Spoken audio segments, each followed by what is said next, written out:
Bueno, pues entonces vamos a hablar de esto. Ya Alejandro nos habló hace 2 días de las nebulosas planetarias, ya nos dijo qué eran, pero bueno, aquí este grupo está muy viejo, o sea, bueno, no, es muy antiguo porque Wolfgang ya ni siquiera está en la UNAM, ahora anda en Alemania, tiene su propia compañía.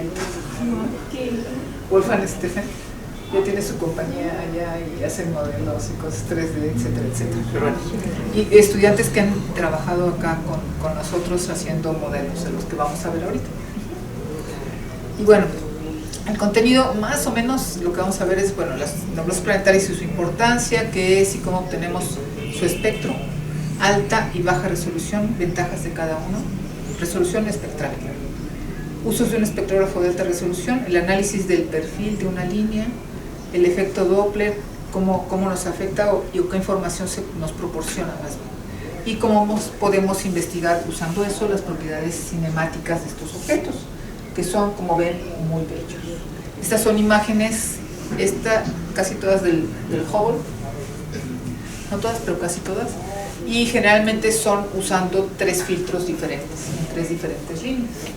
Y a cada una se le asocia un color, por ejemplo el rojo a H-alfa, el amarillo o el verde a oxígeno, y algún otro color le ponen otro filtro, le ponen otro color, ¿no? Entonces por eso se me ven cosas así tan bellas como estas, ¿no? A colores, no se ven así en el telescopio. Siempre me preguntan así, pero no se ven así. Y bueno, esta también la usó también esta imagen Alejandro para explicarnos cómo las diferentes estrellas, dependiendo de su masa, van a evolucionar. La evolución de una estrella depende completamente de su masa. Una estrella muy pequeñita, cuando evoluciona, pues apenas va a llegar a ser una enana café o una enana un poquito más roja. Una como el Sol es la que un poquito más pequeña, entre 0.8 y 8 masas solares, son las que evolucionan a nebulosa planetaria. Antes pasan por gigante roja y pueden llegar a una nebulosa planetaria. Algunas de estas, cuando tienen una compañera, que es una binaria, pueden llegar a tronar como supernovas de tipo 1. Y bueno, las estrellas muy masivas, es así, se van directo a supernova, y su remanente, aparte de la envolvente que expulsan, que son los restos de la supernova, puede ser o un hoyo negro o una estrella de neutrones, ¿no? Pero bueno, las que nos interesan pues son estas, las de baja masa, entre 0.8 y 8 masas solares más o menos. Y estos objetos, si nosotros los graficamos, ¿qué graficamos? La luminosidad de la estrella, ¿sí? En luminosidades solares, o sea, el Sol tiene un valor de 1, está por aquí, y el color o la temperatura, pero la temperatura creciendo en sentido contrario como estamos acostumbrados, de aquí para acá, ¿sí? Es decir, aquí están las estrellas más calientes y aquí las más frías. Y cuando eso lo hicieron Hertzsprung y Russell hace muchos años, no sé cuántos, encontraron que casi todas las estrellas estaban situadas en esta banda y le llamaron secuencia principal. Encontraron, en ese entonces no había tantas, o sea, cuando vi el original dije, ¿cómo? Bueno, había como la 10ª parte o menos de graficadas, ¿no? Entonces pero la mayoría estaban aquí, claramente había una concentración importante aquí, en las que son las gigantes, muy poquitas acá y muy poquitas acá. Y dijeron, bueno, ¿y por qué? O sea, ¿cómo explicarían ustedes eso? O sea, ¿cómo vemos por qué todas las estrellas están ahí? ¿Cómo lo podrían explicar? O sea, tomen en cuenta que estamos viendo el universo o nuestro entorno, más bien lo más cercano, pero en un instante, bueno, para la vida de una estrella es un instante, es como una instantánea, ¿sí? Entonces, ¿qué estamos viendo? ¿Cómo pueden explicar eso? Supongo que es la luz que nos llega en el instante en el que vivimos. O sea, es la única luz que nosotros podemos percibir, y que, por ejemplo, a lo mejor otras estrellas que son más jóvenes o que dan más o menos luz, no las percibimos en el mundo. O sea, estamos viendo, como les comento, una instantánea, o sea, algo muy breve de todas las estrellas que nos están llegando. A pesar que los podamos ver durante 200 años, es una instantánea, o sea, es un instante para la vida de una estrella. Entonces, ¿cómo podemos explicar que todas estén ahí? O bueno, no todas, muchas estén ahí. pues significa que es más probable encontrarlas ahí, ¿no? Es como si alguien llegaran los extraterrestres y tomaran ahorita una foto de aquí, ¿no? Y empiezan a buscar a ver qué tipo de gente tenemos aquí, ¿no? Entonces ven a la mayoría, pues jóvenes con pelo de tamaño normal, no ven a nadie así chiquitito porque no hay ningún bebé, ven a alguien así con pelo blanco, tal vez por ahí algún peloncito, no hay nada, pero bueno, y empiezan a ver, bueno, ¿de qué depende esto? Pues que es más frecuente encontrar a alguien, una estrella o nosotros aquí, en esta etapa de la vida, ¿sí? Que ya con canas, o sin pelo, o muy pequeñito, ¿sí? Entonces esa es la interpretación que se le dio, que la mayor parte de la vida de las estrellas la pasan aquí, por eso es más frecuente, más probable encontrarlas ahí. Y sí, ya después de muchos años, no solamente estudiar esto, pero estudiar esto en cúmulos estelares, que se supone que todos tienen la misma edad, todas las estrellas de ese cúmulo, y varias cosas, se llegó a la conclusión de que en efecto, estos eran como estadios evolutivos, y que todas las estrellas de secuencia principal, que es donde pasan la mayor parte de su vida, pues están ahí, pues porque les toca estar ahí, en un equilibrio muy... ¿cómo se llama? Equilibrio estable, ¿sí? que pasan ahí mucho, ¿sí? Están emitiendo luz a grandes cantidades y tienen cierta temperatura. Lo que sí, cuando se observaron los cúmulos, que se supone que tienen todas las mismas, no traje una imagen, pero se veía que en los cúmulos más viejos, aquí ya no había estrellas y estaban todas de este lado. O sea, esto era así y luego se curvaba para acá. Y aquí ya no había estrellas en esos cúmulos. Y eso es lo que les dio la idea de que iban evolucionando hacia acá. O sea, estas estrellas que faltaban aquí, pues son las que estaban acá. Y sí, estas son la secuencia principal, estas son las gigantes, y aquí están las supergigantes. Las muy masivas van a evolucionar a supergigantes, y las menos masivas, como el Sol, un poquito más pequeñas o por aquí, van a evolucionar a gigantes. Y después, bueno, pues aquí hay otra secuencia por ahí, aquí se ve más claramente. Esta es la secuencia principal. Una estrella con 2 veces la masa del Sol va a pasar a ser una gigante roja, igual que una de 0.5 más o menos la masa del Sol. En cambio, una de 15 veces la masa del Sol va a ser una supergigante. Y por acá va a tornar como supergigante. Y aquí es lo mismo. Es una estrella como el Sol, va a pasar a ser una gigante roja, pasa por una etapa medio inestable donde hay varias, y bueno, ahí es pues como fase de pulsación aquí, y luego pasa a ser una gigante más grande, y cuando pasa por acá es cuando pasa por su etapa de nebulosa planetaria. Entonces esta es toda la vida del Sol que le espera, ¿no? Pero para eso pues todavía le faltan otros 4,5 billones de años, apenas va a la mitad, ¿sí? Y bueno, entonces, bueno, pero ¿cuál es la importancia de esas nebulosas planetarias? Bueno, aparte de que nos permiten estudiar la evolución estelar, son claves para la evolución química de la galaxia. ¿Por qué? ¿Por qué creen? Todo este material que están expulsando, todo esto, sí, es material que previamente ha sido enriquecido con material que procesó la estrella. O sea, la estrella, si se acuerdan, lo que la mantiene brillando es que está transformando hidrógeno en helio, ¿sí? O sea, las reacciones nucleares en la parte central está transformando hidrógeno en helio, eso genera muchísima energía que sale.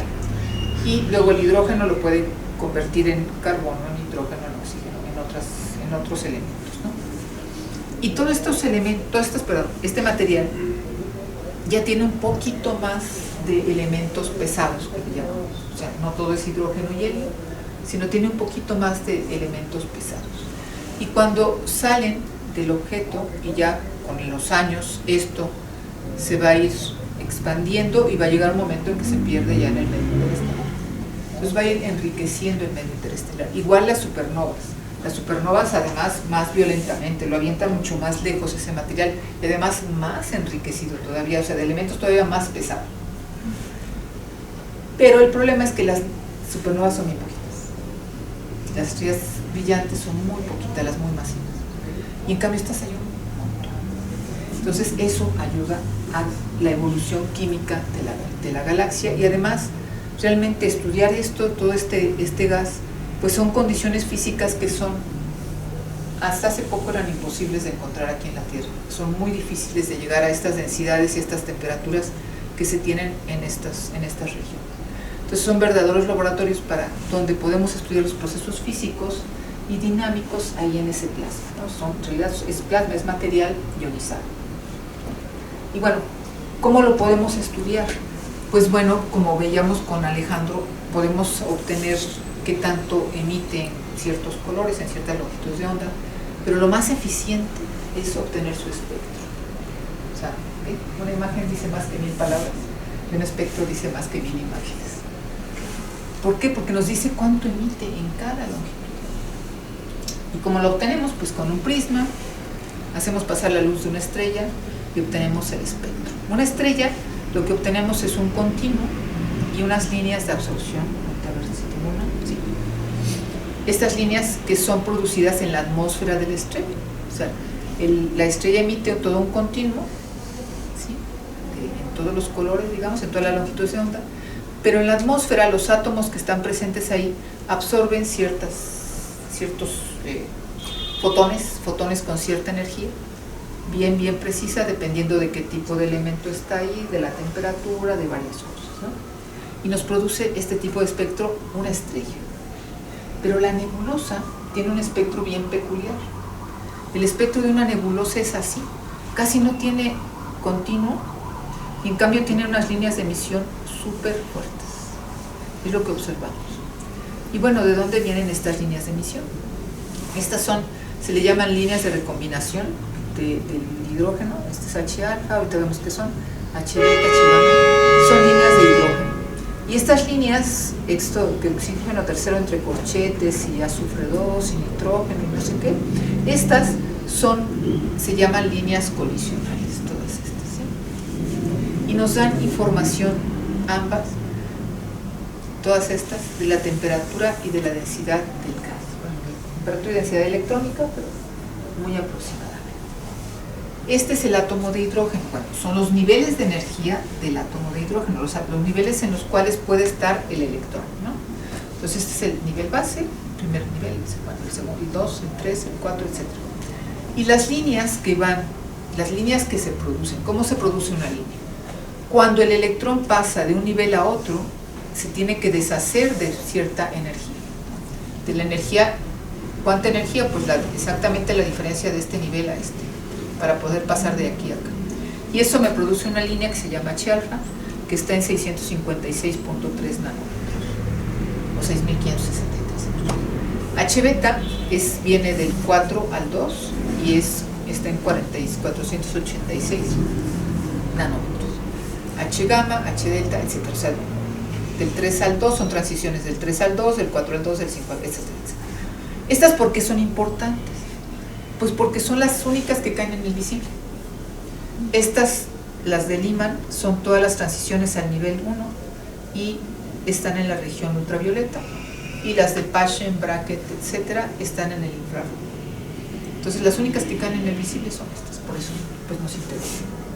Y estas son las líneas colisionales que les comentaba. ¿Por qué se les llaman colisionales? Se les llaman así porque estos niveles de los cuales provienen las líneas son muy difíciles de poblar de forma normal, digamos. O sea, no van a decaer como en el caso del hidrógeno, que van cayendo en cascada. Es lo que se me faltó decirles, que cuando estas, ¿cómo se producen? Bueno, se producen, si se acuerdan, les decía que la nebulosa está ionizada, o sea, todo ese gas está ionizado. ¿Qué quiere decir? Que el hidrógeno le arrancaron su electrón, anda por ahí. Pero en un momento se recombina, y se recombina a niveles altos, y después van bajando como en cascada. ¿Sí? Por eso se producen estas líneas. En este caso no es tan fácil poblar estos niveles, de donde vienen estas líneas, y de forma térmica, o sea, sí, se pueblan nada más por colisiones. Es decir, cuando hay colisiones o interacciones entre átomos, se pueden llegar a subir los electrones a estos niveles. Y cuando bajan, producen estas líneas.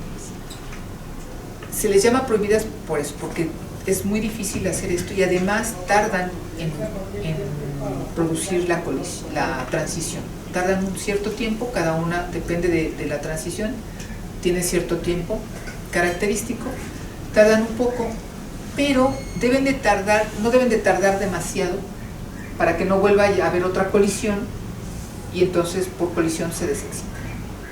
Entonces estas líneas, ¿sí?, son muy sensibles a densidad y a temperatura y nos sirven para determinar temperatura y densidad del gas, dependiendo de las líneas que usemos. Pero sí, estas se les llama colisionales porque se pueblan los niveles por colisiones.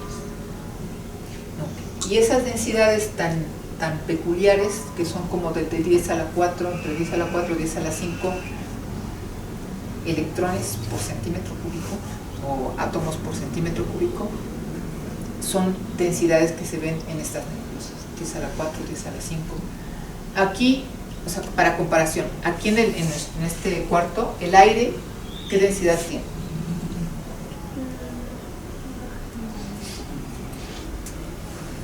¿Saben lo que es el número de Avogadro? Avogadro, ¿no? Es el número de átomos en un mol de cierto gas, ¿sí, no? Entonces, en un mol hay del orden de 10 a la 23 átomos. Es de ese orden el número de Avogadro. Entonces, aquí hay como, no sé, en un metro cúbico tal vez, hay como del orden de 10 a la 23 átomos. Y allí, en un centímetro cúbico, hay apenas 10 a la 4. Si nos vamos a metro cúbico, pues ya sería por más 9, 10 a la 13. 4 y 9, 13, por ahí. De todas maneras, es muy bajita la densidad. Y bueno, perdón, ¿qué me pasé? Pero bueno, estas son las líneas que observamos. Pero necesitamos... Bueno, si se acuerdan, teníamos los espectros de baja resolución. Es ese donde se veía todo el espectro, muy bonito y muchas líneas. Entonces ahí podemos ver todo el espectro, la resolución es baja, es decir, solo se analiza la presencia e intensidad de cada línea. Podemos ver qué tan grande está la línea, qué tanta intensidad tiene, y podemos observar varios objetos con uno que se llama multirrendija, y tiene la ventaja de que solo se hace una calibración en longitud de onda para cada espectro. Pero hay espectrógrafos de alta resolución, y estos de alta resolución pueden ser los tipo Shell, que lo que hacen es dividir, bueno, no voy a entretenerme mucho, dividen la luz, o sea, en sus diferentes longitudes de onda, pero la dividen mucho. Es decir, separan el espectro no en un pedacito así, sino en todo el cuarto, ¿sí?, el espectro. Entonces, lo que podemos observar, pues, es lo que cabe en nuestro CCD. O sea, un pedacito del espectro es lo que vamos a poder observar, ¿sí? El Shell lo que hace es presentar varios órdenes, y entonces cada orden, esto es un espectro, un pedacito de un espectro en un orden y en otro, pero son diferentes pedacitos del espectro, de manera que cuando los pegamos ya podemos obtener todo el espectro con muy alta resolución. O sea, esto es un espectrograma Shell. Pero el problema es que no podemos solamente observar objetos puntuales, o sea, estrellitas. No podemos observar una nebulosa. En cambio, si ponemos está acá arriba, en lugar de una Shell ponemos una alta resolución con filtros, de manera que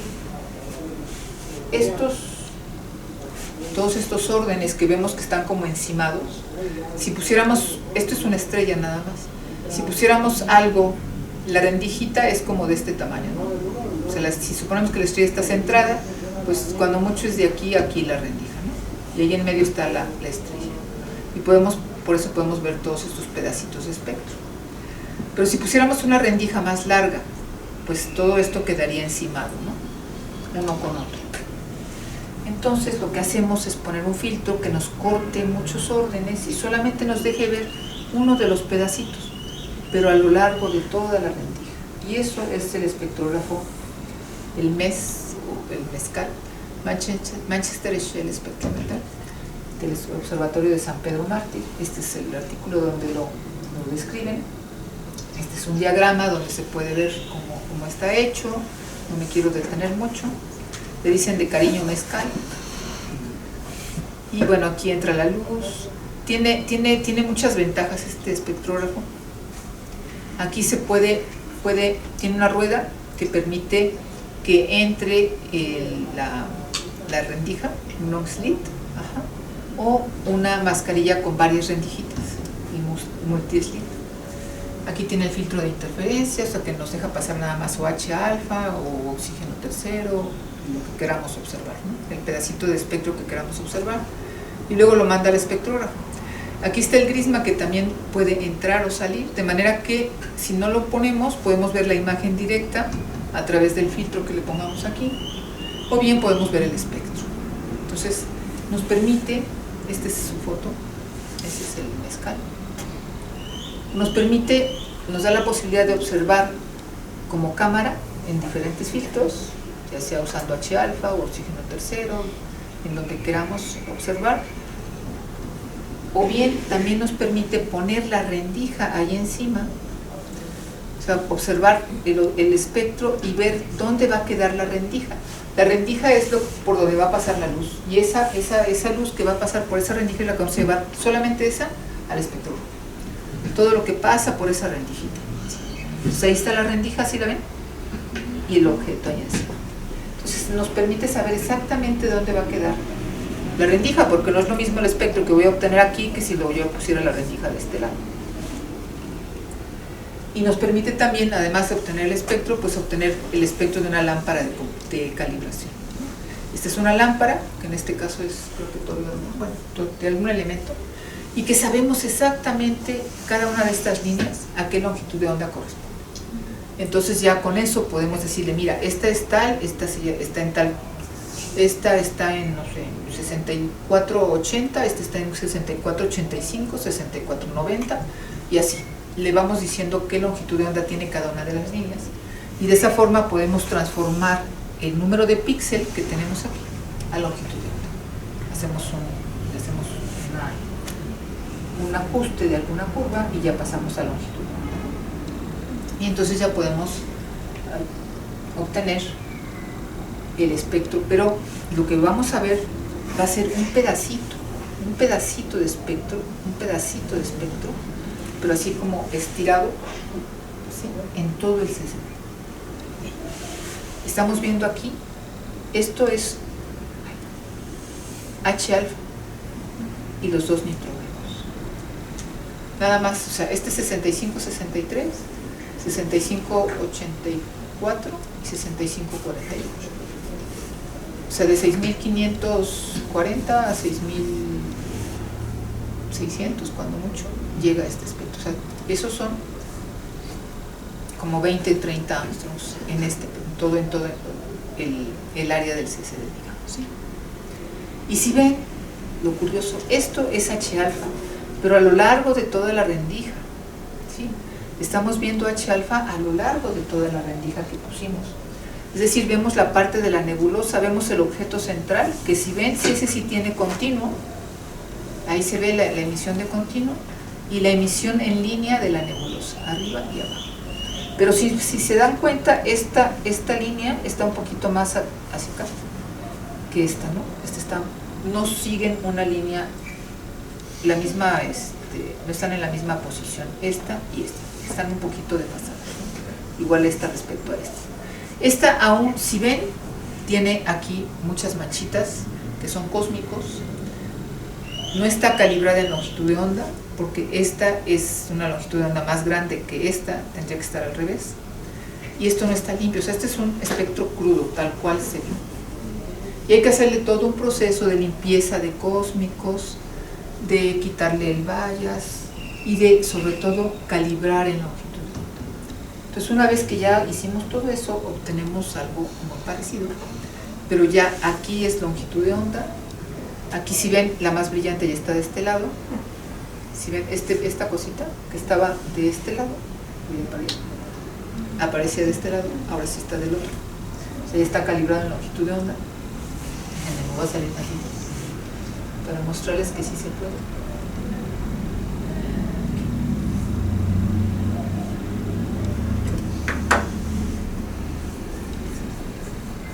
Este es el espectro ya calibrado, como lo vemos. Si ven aquí, si entro aquí al espectro, ven en Y, ya aparece el 6500 no sé qué, 6500 no sé cuánto, ¿sí? Y va cambiando conforme me muevo. Se supone que en Y, pero no me puedo mover ahorita aquí. Me quiero mover a lo largo de esto. Ahí está. ¿Sí? ¿Sí ven cómo va cambiando? Esta es la longitud de onda. Esta. ¿Sí? Y cuando me muevo aquí a lo largo de esto, por aquí va cambiando la longitud, pero muy poquito, porque es una altísima resolución. Lo que cambia es muy poquito. Entonces puedo saber qué longitud de onda tiene cada puntito. Bueno, pues eso es lo que estamos haciendo, lo que estamos presentando.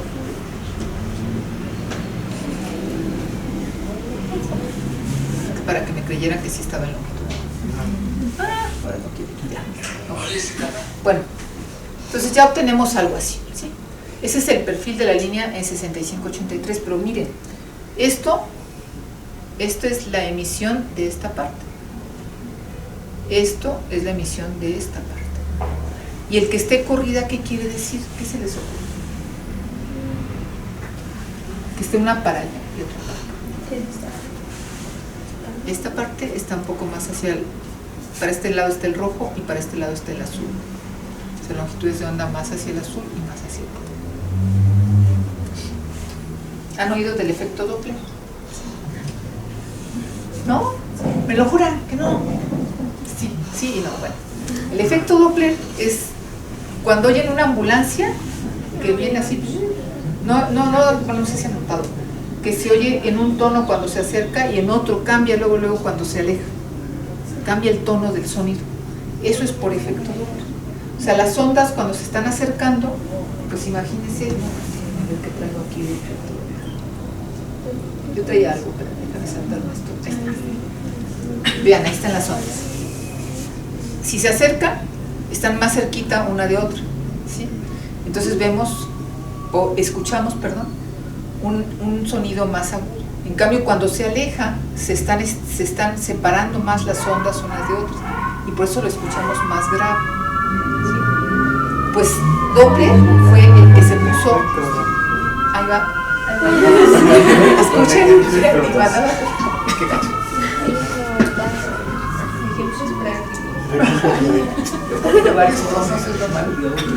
Pero este señor Doppler se fue a una estación de tren y subió a una orquesta, a unos músicos a un tren y los puso a tocar cierta nota, y a un señor, a otro músico, lo puso en la estación a que reprodujera la nota que escuchaba. Entonces se empezó a escuchar y empezó a reproducir la nota, pero cuando venía el tren estaba reproduciendo una nota, y cuando pasó el tren pues se dio cuenta de que sí, la nota que escuchaba era diferente, y de esa forma demostró el efecto Doppler, que la frecuencia de las ondas era diferente cuando se acercaban que cuando se alejaban, ¿sí? Entonces ahí eso fue como lo demostró. Y bueno, esto, sí, vamos, imagínense en la luz pasa lo mismo, es una onda. Si observamos, imagínense un cascarón esférico que se está expandiendo. Entonces, y nosotros estamos observando por acá. Entonces, otra cosa antes de continuar. El efecto Doppler solamente nos afecta cuando la velocidad del que está emitiendo se está acercando o alejando. O sea, si se mueve así, no pasa nada, ¿sí? Si se mueve perpendicular, no pasa nada. Pero si se acerca o se aleja, sí. Entonces, la componente de la velocidad que afecta, que produce efecto Doppler, es la que se llama radial. La velocidad radial. Entonces, bueno, ahí voy. Entonces aquí tenemos una esfera que se está expandiendo y esta parte, si nosotros estamos observando de este lado, se está acercando a nosotros. Entonces en principio su emisión se debería de correr hacia longitudes de onda más cortas, porque se hacen más pegaditas. Y eso es el azul. Longitudes de onda más cortas es el azul. Entonces su emisión la vemos aquí. Este es el centro para velocidad cero, la veríamos por acá. Y la parte de atrás se estaría alejando. Entonces estaríamos viendo un desplazamiento hacia el rojo de esta parte, la veríamos acá. Luego nos vamos más arriba y esto se está moviendo en esta dirección. Como es una expansión radial, pues se mueve en esta dirección, ¿sí? Entonces la única componente que me va a producir un efecto Doppler, o sea un corrimiento Doppler, va a ser la componente en la dirección de la observación, que es este pedacito, que es más pequeña que esta. Y entonces la velocidad, la componente de la velocidad va a ser menor y por tanto aquí el corrimiento va a ser menor. Y aquí, ¿cómo sería la velocidad? Toda la velocidad es vertical hacia arriba, no tiene componente en la dirección de la observación y por tanto lo que emita aquí va a quedar acá, con velocidad cero, o sea sin ningún corrimiento. Entonces, ¿eso qué quiere decir? Que si yo estoy observando esta esfera, lo que voy a ver en lugar de una línea en H alfa, así una línea como se observa normalmente, se observaría, sería esto, el desdoblamiento en dos componentes, la parte que se acerca y la parte que se aleja. Y por eso nosotros podemos ver cómo se mueve el material analizando el perfil de la línea, ¿sí? Es decir, con el espectro de alta dispersión, ahí está, podemos ver, este está sin calibrar, pero bueno, que esta parte tiene cierta velocidad y esta cierta onda. Cuando ya vemos el que está calibrado en longitud de onda, que ya lo dejé muy atrás, sí, aquí está, ya está calibrado en longitud de onda. Si ven, esta cosita corresponde más o menos a la emisión de esta parte brillante, ¿no? Lo que estamos viendo ahí es que ahí hay material, no solamente que tiene esta velocidad, sino que hay material con mayor velocidad ahí. Y probablemente es el que está produciendo esta parte brillante, porque llega el material y choca y produce este abrillantamiento. Pero también podemos observar otra cosa, el efecto de que esto esté hacia longitudes de onda más rojas y hacia longitudes de onda más azules. ¿Qué significa? Significa que esta parte tiene una componente que se está alejando de nosotros, ¿no? Y esta se está acercando. ¿Eso qué quiere decir? Pues que esta cosita no está así, sino que está así, ¿no? Que esta parte se aleja y esta parte se acerca a nosotros. Muy poquito, o sea, es poquito el ángulo, pero así está así. Entonces nos permite saber pues muchas propiedades pues cinemáticas del material. Si ven, pues sus velocidades son pequeñas. Ahora el ancho nos va a dar información de la dispersión, o sea, qué tanta dispersión de velocidades hay, o sea, de dónde a dónde andan las velocidades del material aquí, en estas envolventes, en estos lóbulos que se llaman. O sea, nos da mucha más información. Aquí si hacemos esto es uno de isocontornos que nos da las intensidades iguales, se ve esta componente con más alta velocidad, se ve esta que está más o menos a la misma, que sería el lóbulo superior y el lóbulo inferior. Aquí también hay algo que está con mayor velocidad, que está saliendo apenas, que lo vemos aquí, es esta cosita. Entonces nos permite como desentrañar, ¿no?, los trozos de material que se está moviendo a diferentes velocidades. Y bueno, hay una cosa que se llama SHAPE, que es un código de modelado morfológico y cinemático en 3D, que nos permite modelar estos objetos. O sea, esto nos permite determinar la velocidad de este material, de este, y si ponemos varias rendijas en el objeto, pues nos va a permitir determinar la velocidad no solo aquí, sino acá o acá. Si ponemos otra rendija aquí y otra rendija acá, nos va a poder permitir mapear las diferentes velocidades. Y con eso podemos generar un modelo y obtenemos algo así. Este es el modelo de ese objeto. Esto tiene un montón de cascarones, o sea, tiene los dos pares principales, que es el morado y este blanquito, pero además tiene otros aquí, este y el rosa mexicano aquí y acá. Y además tiene por ahí no se le ve bien, pero tiene una pequeña como proyectil, digamos, que está moviéndose con mayor velocidad, ¿no? Pero además de hacer el modelo, nos permite decirle, bueno, aquí está el modelo, lo puedo ver pues, desde cualquier lado, ¿no? Me permite decirle, aquí está, esa es la cosa que se mueve así con más alta velocidad. Decirle, bueno, aquí está el modelo, ahora ponle una rendija ahí. Y dime, ¿qué observaría? Aquí está el modelo, la rendija va de aquí a acá. No se ve, pero va de aquí a acá. Y este es el espectro que me da. Y entonces puedo ir modificando los parámetros, las velocidades, la densidad del material, cómo está repartido, o sea, muchos parámetros que tiene que nos permiten modificarlos hasta obtener algo más parecido al espectro que estoy observando. Aquí le falta todavía un poco más de velocidad a este, y este todavía no está puesto ahí. Pero bueno, ahí va. Este es uno de los objetos, se llama los 9.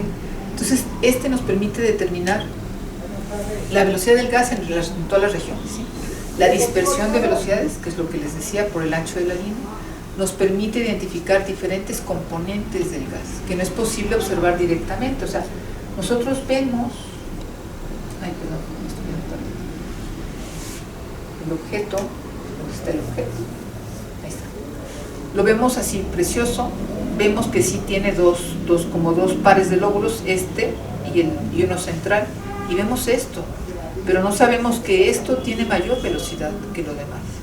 Cuando sacamos el espectro, sí, ya nos podemos dar cuenta de cuál es la velocidad de cada una de las componentes, ¿no?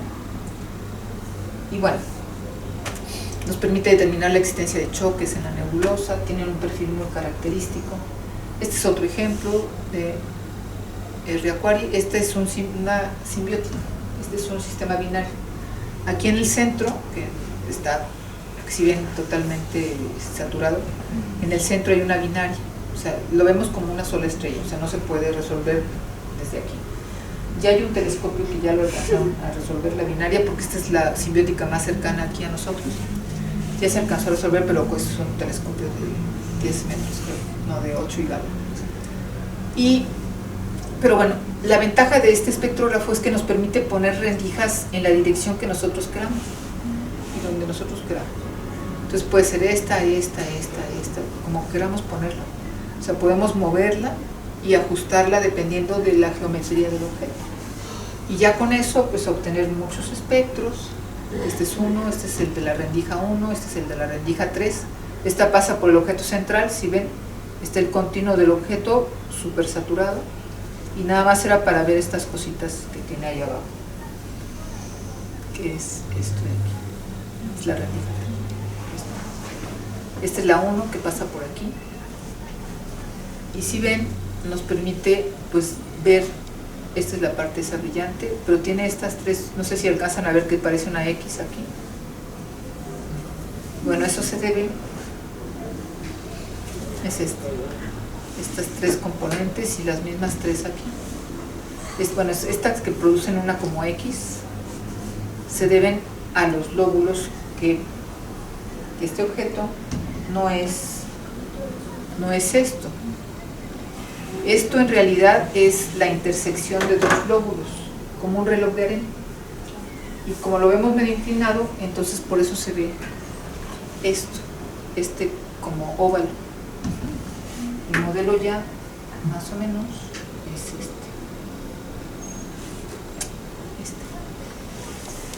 este es el reloj de arena que les comento, y tiene otro más interior. Este es el jet que observamos, esto. O sea, este sí es la observación, todo lo que vemos en gris, negro, y el modelo es este. Y bueno, ya poniendo la rendija donde queremos, nos da los espectros, etcétera. Pero bueno, se puede llegar a modelar objetos muy complejos, muy complejos. Depende de cuántas rendijas podamos observar y cuidado que se le ponga, ¿no? También. Pero sí, se puede llegar a observar todo esto y generar estos modelos que nos permiten saber cómo se está moviendo ese material. Y bueno, pues ya está ahí. Muchas gracias.